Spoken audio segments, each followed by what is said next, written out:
Greetings Duelist and welcome to another video. I started doing a couple duels during the week with the Draco Sky Striker deck, and I also was testing like other decks around because I kind of wanted to have a new feel out of everything that I've been testing in the format. And I came across some very interesting duels, and I'm not the DB grinder. I don't do like dueling book replays that often in my channel. I usually do a lot of theory, deck crafting, and like a lot of concept ideas when it talks to, and like tournament results when it comes to like the decks I play. But I played against multiple really good players, and like one of them was playing like a very good deck, and I had duels that had really good gameplay, and it involved like everything like in this Draco list that you're seeing right here. So I kind of wanted to showcase those duels and talk about like technical aspects of the deck and just have a proof of concept, because usually when you see decks that are very unorthodox like this one, you don't know if those decks are really good because you don't see like very concrete tournament results with them. Like, and just because a deck is not like super predicated in the format doesn't mean that that deck shouldn't be respected, or it doesn't mean that the deck cannot do well at an event. Right now we're at a format where like there are no real super heavy combo decks that thrive, like, unless like without being like having a super inherent weakness to them. Like, right now we're kind of in a mid-range format where a lot of mid-range combo decks are strong. There are some potent combo decks around, like Dragon Link, Sprite, just to name like a couple examples. Kashtira is also a very problematic matchup still. Not as big as last format, but it's still around. But like Sky Striker, at least as an engine or at least as its own deck, has not been seeing a lot of success since the release of the list. But it does not mean that it does not function. It only means that it won't be as popular as other strategies, because the engine is not as centralizing and as polarizing as it was in 2019. I'm gonna go through the list, and then I'm going to show the duels that I had and like the importance behind the ratios. For the monsters, I cut down on the Draco monsters. Ignis Heat is now at less copies. As I kept dueling, I just noticed that it's not really hard to get to your Draco cards, and you don't need it like super ultra often. Like with the one copy of rotation, one copy of terraforming, the one copy of diagram, as well as you resolving engage multiple times to search for it, and thrust being able to search terraforming, like it's not really hard to get to your Dracos. I added Pancratops to the list. I felt like if you're just going to play a deck that's going to go second, why not play a really good card that just baits out interruptions whenever you go second. Pancratos is also really good because it does not conflict with your striker engine as well. Like being able to tribute itself to get itself off the board is ideal for you if you're playing like your striker cards. So that's why this card is in here. I guess the last new addition is the Golden Lord and the two golden Cursed Eldlands. It's pretty much the same function as Pancratops. Basically, Golden Lord is another card that can bait multiple interruptions.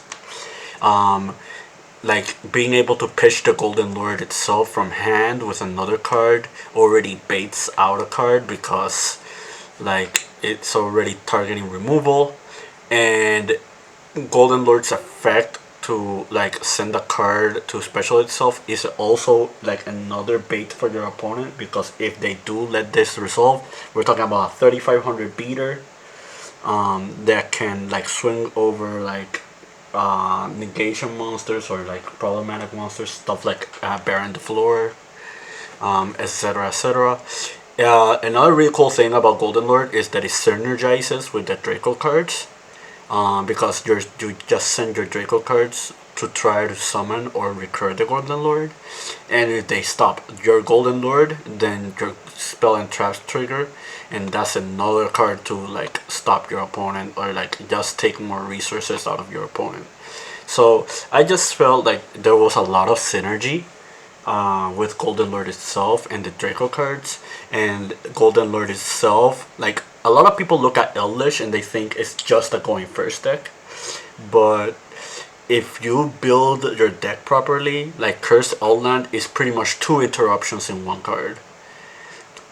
It's also a continuous spell, so you can tribute it to some of your Dracos.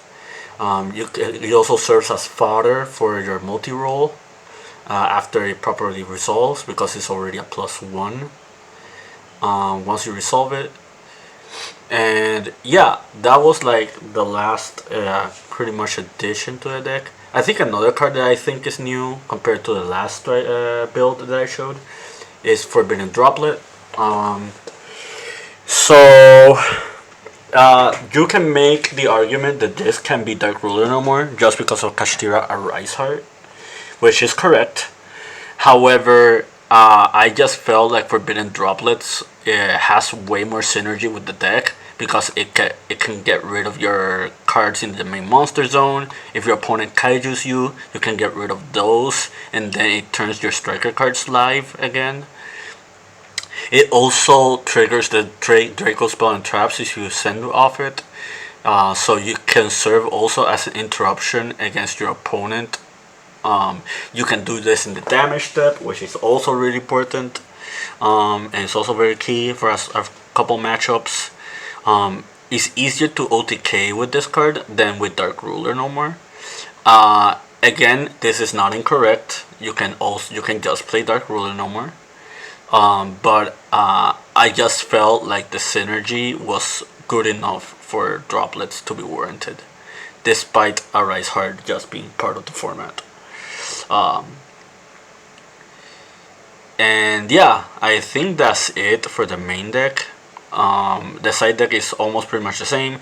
Again, you can change it into like pretty much almost anything you want. Skill Drain is a really good card you can play in this deck. Only the Tiki Boo is another one that you can also play. Like, you can make the argument of playing like even Rivalry, even though Rivalry does conflict with your deck a little bit. But the cool thing about Rivalry is that it lets you keep swapping your striker link monsters, which is really important. But yeah, like I just chose Summon Limit because it's like one of the more punishing cards that you can play against a combo deck if they make you go first. Dimensional Barrier is just like a blanketing floodgate. You can also set it off a thrust, which is also very important. And yeah, not much to say here.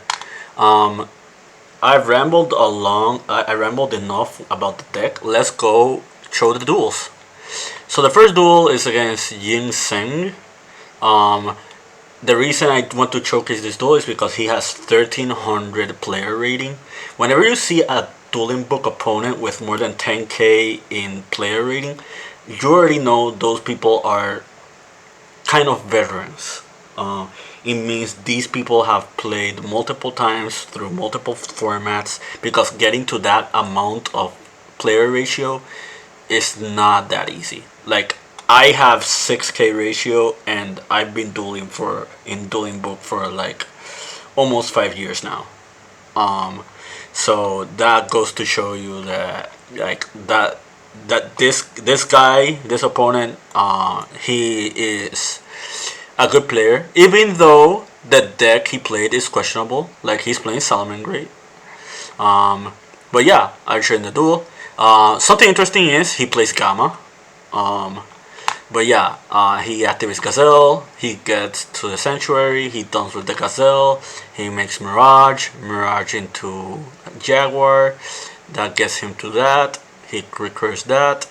Um, he shuffles back Mirage Talio. He pitches for Buffalo. I guess the main reason he pitches like that is because it's a free discard because you can grab it off the Sunlight Wolf. That's about it. And now he makes heap solo passes. Um, so the fact that he only set one card kind of like hinted away at me that he has a bunch of hand traps in hand, especially since he only like comboed with Gazelle, and like he didn't combo with other Salmon Grade extenders, which means he did not tutor into his trap cards. Um, but yeah, my hand is Duster, Ignis, Rose, Shark Cannon, Linkage, and Engage.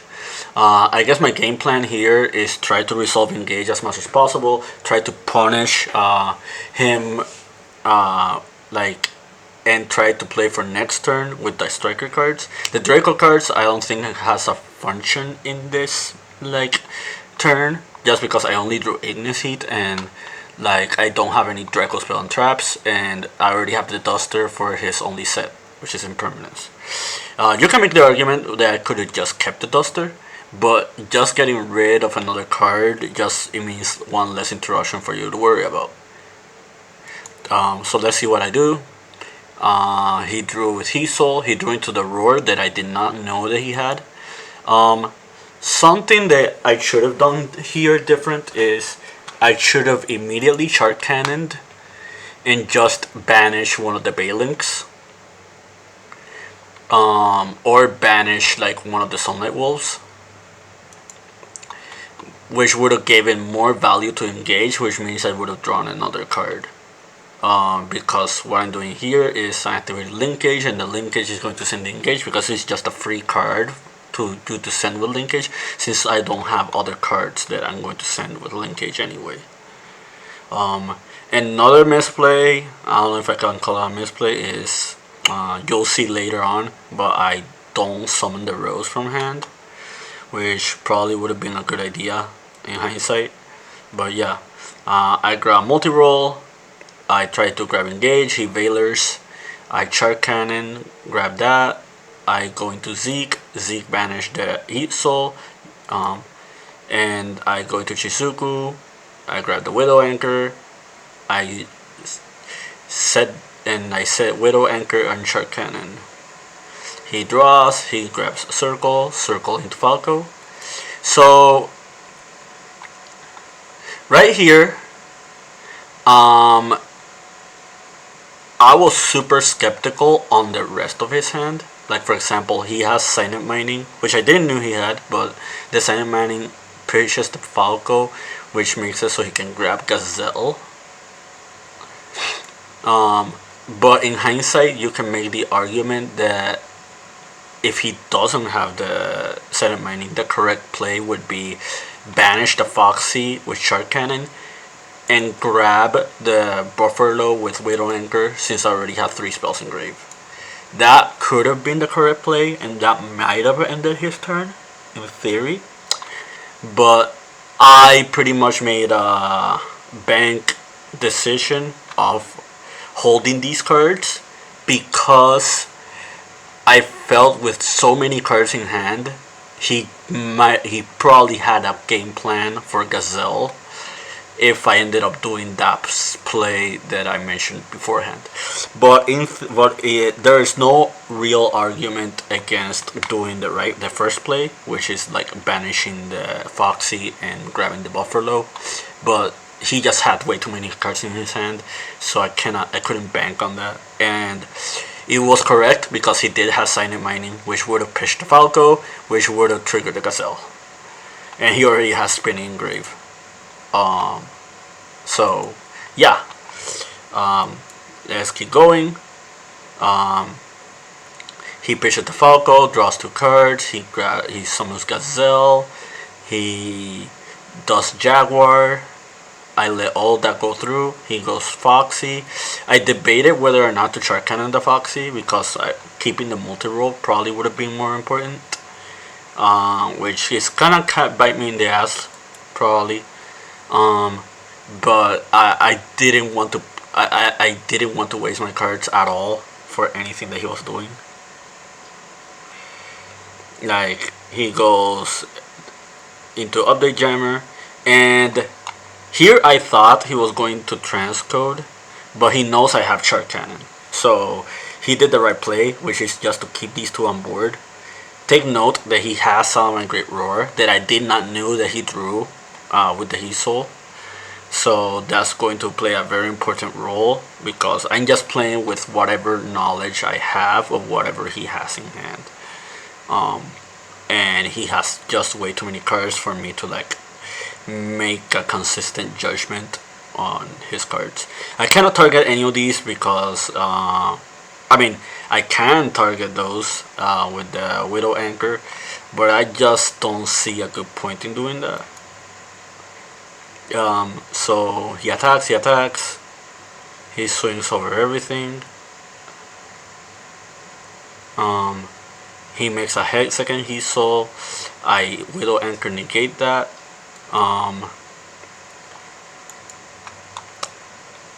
But yeah, he tried to grab the Rage, and negating that I think was ideal because that's one interruption that I knew he would have had. But yeah, let's keep going. I draw it to he gets the Heat Soul back because of Zeke, and I have Shark Cannon.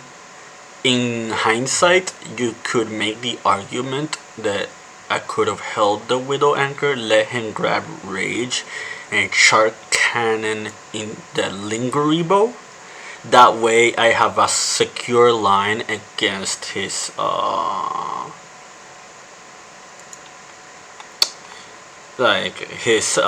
Summon Great Rage. But I did not do that. Instead, I summon the Garibo, I go grab that, and he has the Roar, which I did not know he had. And that's pretty much game, because I cannot break that board. Game 2. I made him go first. He circles into Gazelle. He Bailing's Gazelle shuffles. He grabs Sanctuary. He dumps the Roar. This time is a lot different since we know he has the Roar now. He links those away. I nib, and I cannot game him this turn. Like I don't have cards for that. Also take note, he does have Feather Duster, which is going to play a very important role as well. But I just went safe. I just attack with both. I Ray into Hayate. Hayate dump. Kagari. Zeke. He has the Ash for the Shizuku, and he tries to test Feather Duster. I put Ignis Heat. He had to his Gazelle. I chain the Ignis. Since we know he plays Gamma, you are going to hold the Ignis as much as possible until he like commits to a board. He dumps the Spinny. He shuffles back the Sunlight Wolf for Jaguar. He Spinny, summons. He makes Jammer into Transcode. And he does not make Access Code because he knows I have Ray Engrave. He probably has no real way to stop it, which would have made Kaina that would have prevented his Access Code from attacking. Even though he would have gotten rid of the entire board. Realistically. And he knows that not being able to target any of these is going to be very, very strong, especially since he has the Sanctuary. This will tag out into a second Sunlight Wolf, which will trigger the Roar to set itself. I summon Ray. He tries to attack Ray. I tribute the Ray. I get Kagari. Kagari grab engage. He attacks over both. And everything I just mentioned, he does it exactly as mentioned. He grabs the Roar, he grabs the Circle, he sets all three and passes. So I have the Draco spell. we both know that he has Roar.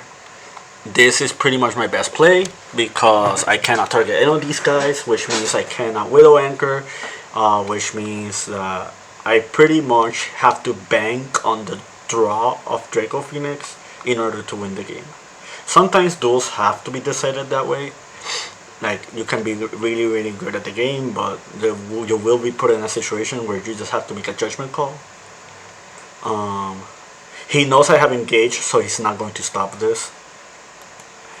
But basically, I need to draw into either linkage or a true Draco monster.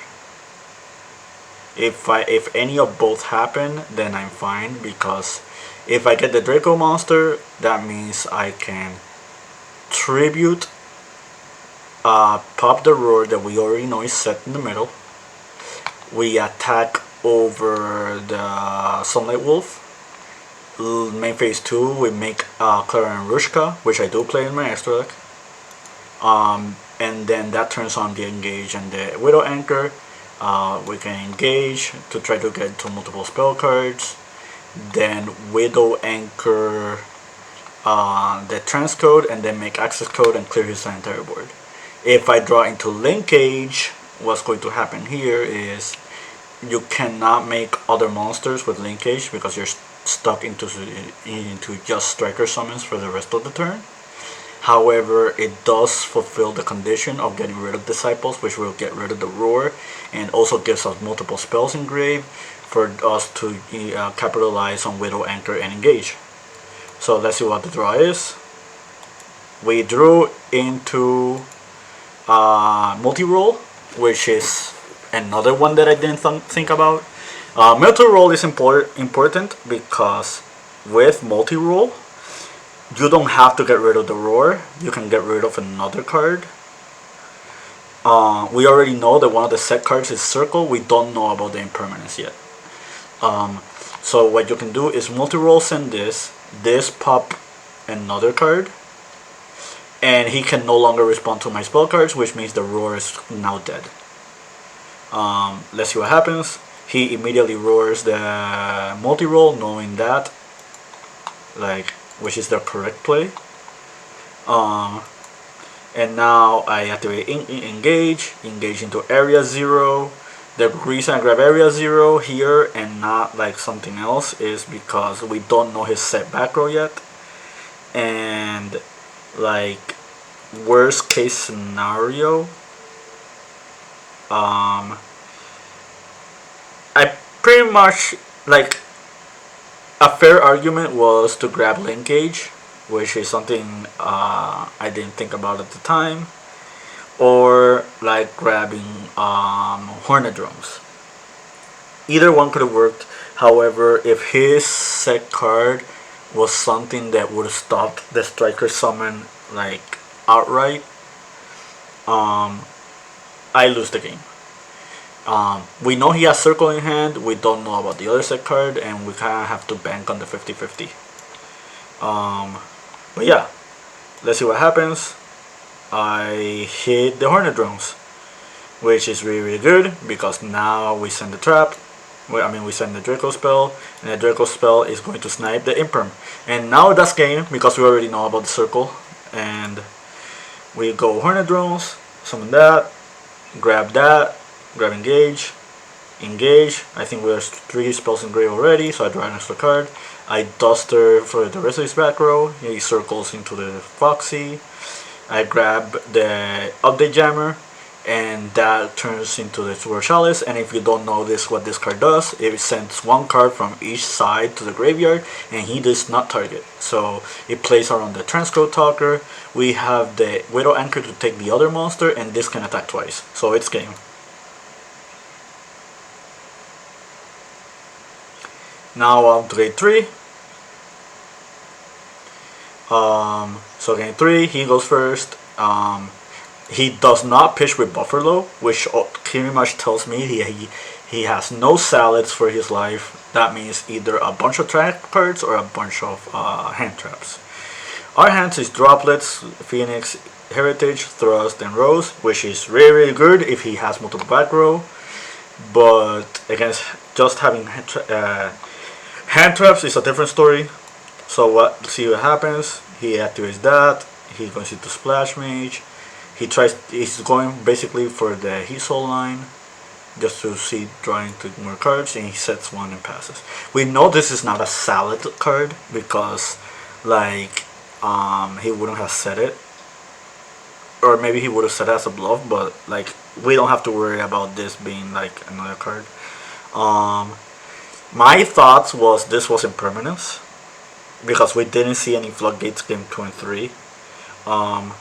And if you know about this deck and you saw my previous like deck profile analysis, you already know floodgates does not hurt this deck at all. Like, you don't worry about floodgate as much. You have so many removal cards for them, and you can just play with one monster. That's not an issue. I Widow Anchor. I Thrust because he already activated Heat Soul. I grab Terraforming. Terraforming grabs me Diagram. I activated Diagram. I activate that. I pitch the Droplet in order to grab the Dynamite. The Droplet is kind of useless because he already used the Heat Soul, and we already know that he doesn't have like multiple monsters on board, or he'll start a Lich on board with them. You kind of want the Tribute Fodder for the Dynamite, which was going to pop this set card, and then have a draw out of Heritage. Yeah, that's pretty much it. So we do that, we pop that, we activate that, we draw into Engage. You can make the argument that I could just normal summon Rose, swing over the Heat Soul with both of them, and then make Zeke on turn 2. Another thing I could have done is I could have kept the Rose, just attacked with the Draco, turn that into Clara and Rushka, and then engage, and then just hold the Rose for some other time. So this is not correct, but we do that. We engage the multi-roll. We draw into Area 0. We do that. Heritage Sands pops. Summons Ray. I do Kagari. I try to grab engage. He DD Crows it. I attack with both. I use the Zeke effect, sending the Kagari. I summon Shizuku with the Zeke. He tries to Veiler, and I set Area 0 and pass. Then I draw for turn, and I drew into Cursed Outland, which I already explained this. Like, pretty much this grabs you Golden Lord, is fodder for multi-roll, and it's also fodder for Area 0. So that was a good top deck.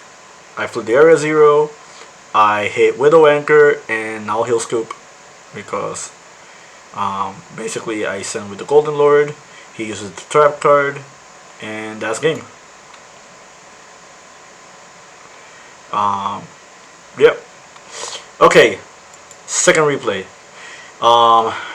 This is a really good one because we're facing Bill Hader. For those who do not know who Bill Hader is, he's Joseph Lynch. He's a multiple regional winner. Like, that guy has been in the game for the longest time. Shout out to Team Bortle. So this is a really good player. And this was a really good duel, so I kind of wanted to show it. So I lost the die roll. He's playing Dragon Link. I'm playing the Striker deck. His hand is Chaos Space, Absol Router, Ash, Saronian Recharger. Mine is Dynamite, Heritage, Return, Linkage, and Engage. You'll see a lot of back and forth with this game. So he grabs Lubellion. He Absol Router adds. Lubellion pitches, grabs Magnamut. Magnamut banishes. He triggers the Magnamut. He goes Lubellion. Lubellion to Beast. He has Saronian in hand, which is going to get him to regained. He Striker Dragons, Boost Sector. He makes the Romulus, which is going to grab the Ravine, which is probably going to pitch the Saronian. Oh, never mind. He banishes it. He summons spheres with it. He dumps regained. He Chaos Space returns the Striker Dragon. He does Boost Sector, which is going to make it so he goes into IP. And he goes end phase regained. Okay, so important here. I drew into Apocalypse. My game plan here now is stop him from getting as much card advantage as soon as possible. Dragon Link is a deck that kinda like snowballs advantage every single turn. The regain is super important because it grabs him, it makes him so he can summon Magnamut, which is going to add him in the end phase. We already know he has a Bestial in hand, which is the Boldrake. We do not know about the hand traps, but we know about the interruption from IP, the Heretic Seals, and the Beast. Our win condition now here is try to resolve Engage and Draco Heritage ASAP. And this is a really good hand for that. Apocalypse into the IP. He changed regained. He lets the IP die.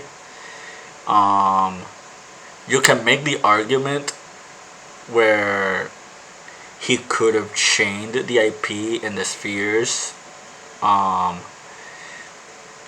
and then do regained, but it is what it is. That makes it so I can trigger the Dynamite, which means I put Apocalypse on board, which is going to be very important. He does Branded Beast, he sends the Dynamite. That's very important for him because it means he can contest with this. He does not know I played the Striker cards yet, so like he's pretty much playing around the Draco cards. I activate Engage, I grab Widow Anchor, I activate the Widow Anchor for the Heretic Seals because right now my game plan is to have Heritage resolve. He can only resolve Heritage if he does not control a Bestial for the Branded Beast. So I Widow Anchor, he chains it, he puts the Apocalypse back to my hand, he summons Safeguard, I activate the Heritage because he does not... me putting the Heritage puts him on... He has to commit the Bestial for Branded Beast to get rid of this. Oh!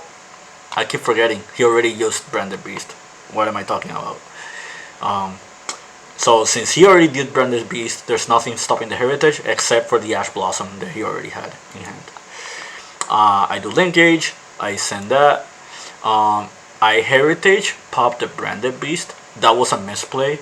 The right play was to pop the Regained because the more turns the Regain stays on board, the more advantage that he'll recoup.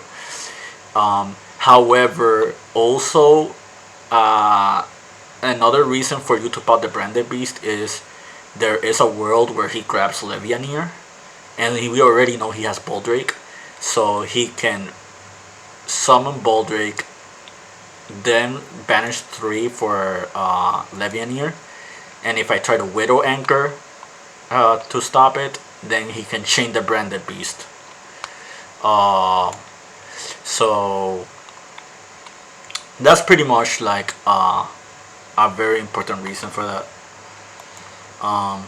So I grab Engage, he activates Boldrake, he does Regained, he grabs Lebellion, I engage into multi-roll and I draw one. I drew into Area 0, which is kind of important. It grabs me the Widow Anchor, which means I don't have to add it on the end phase. I tried to do that, but I forgot that I already used that this turn.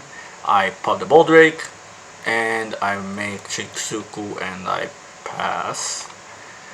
I make Shizuku to grab Shark Cannon, and then I'm going to set it with the multi-roll. And he does not know I drew into this Widow Anchor, so that's good for me. Like, the more omission of knowledge we have with this deck, the better it is for us. So now we set 2, he grabs Levianeer, as I expected, and we draw for turn. Since he doesn't have Branded Beast, we don't have to worry about the Levianeer like popping my cards correctly. One thing we do have to worry about is in a world he does get into Tracer again, because Tracer can make it so that Levianeer can dodge the Widow Anchor.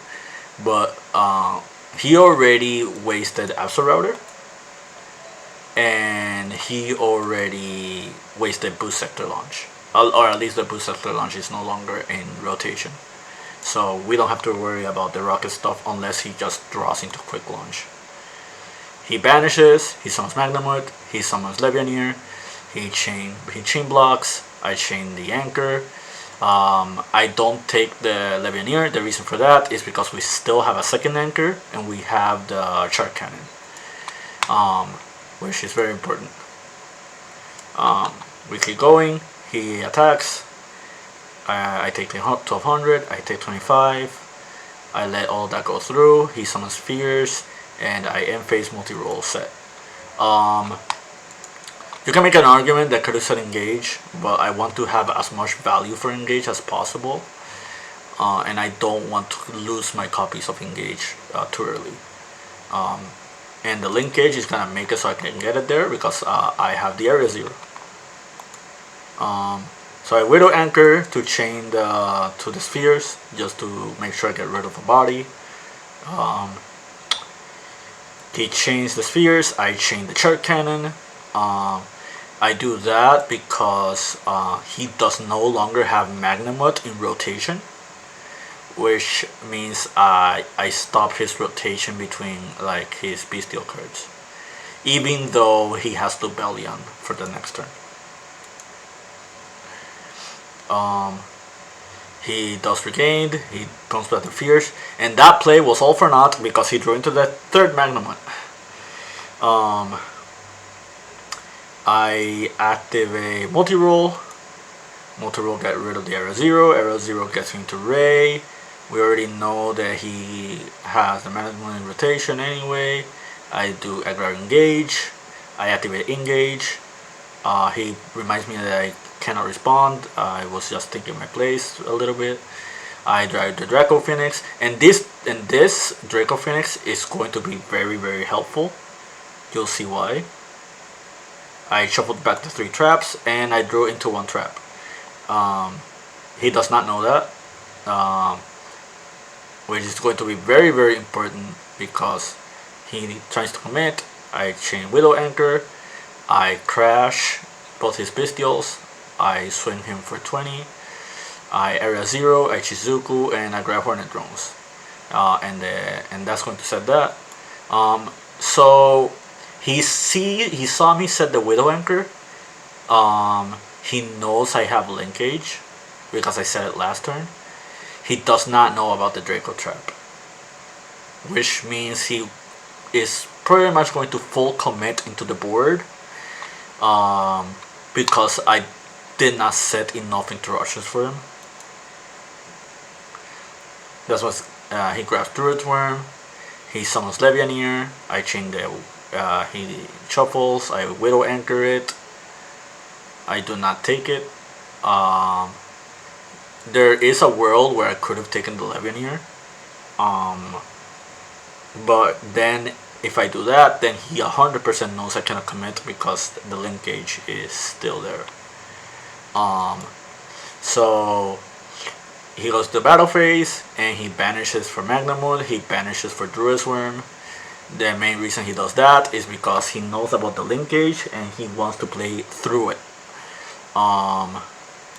And he already banished my Ray, so he doesn't have to worry about my monsters floating. Damage step, I do Apocalypse, which is going to be very, very important because not only does it have the Levianeer, which means he cannot run through the Shizuku, but it also pops the Draco Phoenix, which is going to pop his Regain, which is going to stop him from a recurring advantage. And something very, very important to note is all his Bestials are all out of rotation. Like all his 3 Rebellions, his 3 Magnemites, and like most Dragon Link builds are only playing 1 Druid's Worm now. So he grabs the Wyver Burster from the Black Dragon. I chain that, I summon the trap. I contemplated on whether or not activating the trap here, but I pretty much have to do it because if I don't, that means he can get to access code, which means he can get rid of my entire board. So I commit, I pop it, I grab the Widow Anchor. There's no point grabbing Engage because all three Widow Anchors are already out of rotation, and I'm only playing only one Shark Cannon. Let's keep going. He shuffles back, he engage, he dumps, he does Saferd, he grabs the Levineer for next turn, he grabs Collapse Serpent, he Tracer, pops, now he'll go into Savage, he'll Savage equip, he pops for a Recharger, and that will make it so he summons, and he got to the access code anyway, which is what I was trying to avoid.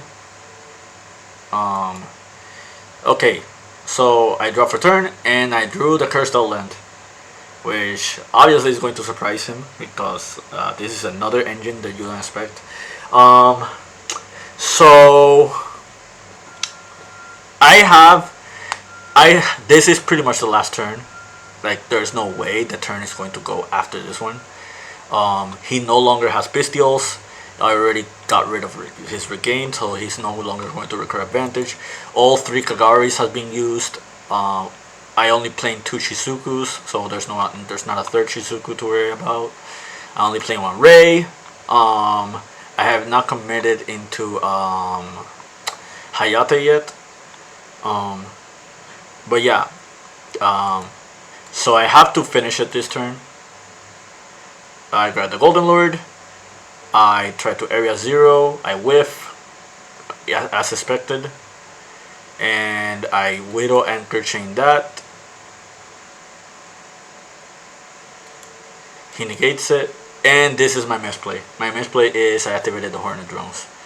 What I should have done is I should have sent the Golden Lord with the Hornet Drones to get rid of the access code. No, I should have Widow Anchored.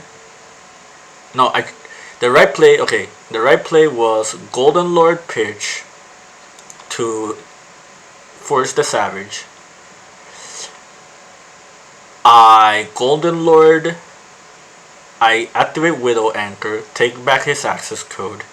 I Golden Lord summon from grave, make the Dark Charmer. Dark Charmer grab the access code I linked away, and then pop the Savage, and then swing with all of them.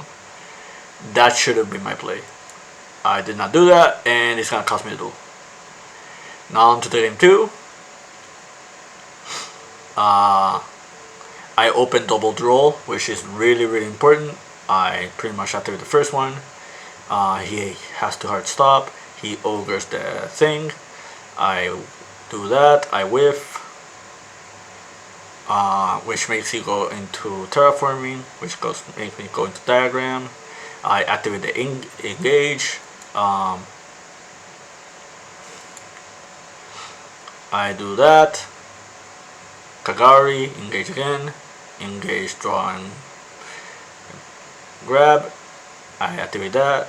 I tribute for the Draco. I swing with both. This is pretty much applying a lot of pressure. I pop that. I activate. I draw 2. I draw into the thrust, which is gonna set me to engage for next turn. And I grab Widow Anchor, and I set it. He has the quick launch, which is very important. He banishes. He goes into Striker Dragon. He grabs the Collapse Serpent and the Boost Sector. I swing a second duel. He goes Durasworm. Okay, so this is very important because if I let these go, that means he makes Baron the floor.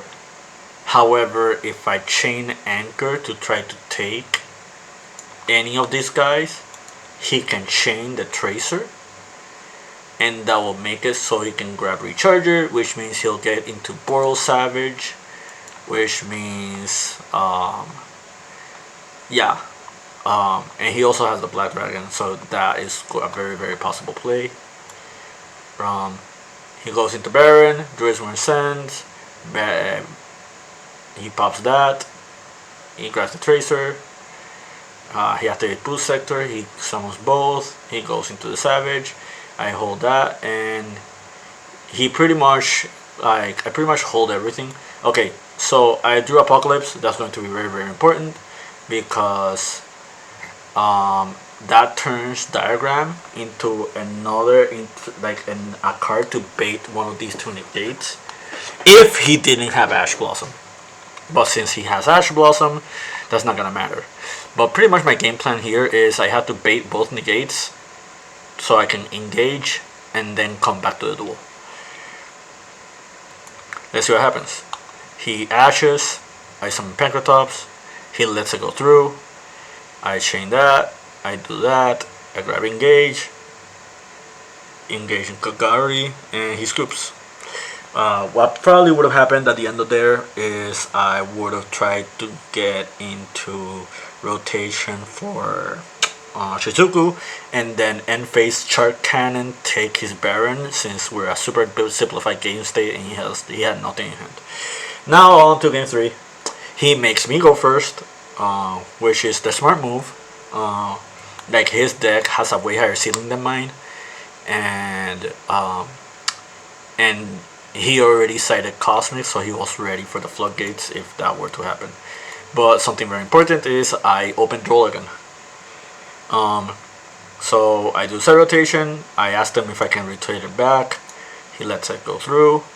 I activate that. He does that. Engage. Send thrust. Engage into multi-roll. I activate the multi-roll. He lets it go through. Multi-roll into Ray. Ray grabs me Kagari, which grabs me engage. I activate engage, grab Widow Anchor, I draw 1, I set 2. Shizuku, I set the engage and I grab engage. The reason I went for the greedy line and just grabbed the multiple engages and stuff is because I have Droll and Ash, and I don't, unless he draws like the Feather Duster, or other blood cards, for me it's like they better have it. Unless he draws into those cards, there's no way he's gonna OTK me through Ash and Droll. So I got the engage, I pass. He draws into a second Cosmic. He fires both of them. He knows that the last turn is engaged, which means he can just play through into my board. He activates Lubellion. I chain Ash Blossom. The number one reason I chain Ash is because even if I have Droll, considering what happened last game with the Droll, which the Droll was not enough and he got to Savage and Baron, I don't want him to commit to the board after I Droll. So I want to have him on the most little amount of resources as possible. He is forced to play into getting rid of the Diagram if he wants to keep playing. So he summons, he summons Striker Dragon, he boosts sectors, and I Droll. And that's the end of the game. He already, the writing's on the wall. There's no point in making spheres or anything if he cannot get rid of this engage, because he knows I have double engage for next turn.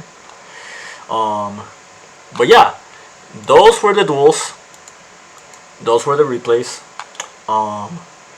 This is a very, very lengthy video, but I felt like this. I felt it was very, really important to show these duels because it was a lot of back and forth. It was a lot of good, riveting gameplay, and it involved a deck that is kind of unorthodox in the format, and I kind of just wanted to showcase it. I hope you'll learn something from this duel. Keep practicing and keep dueling.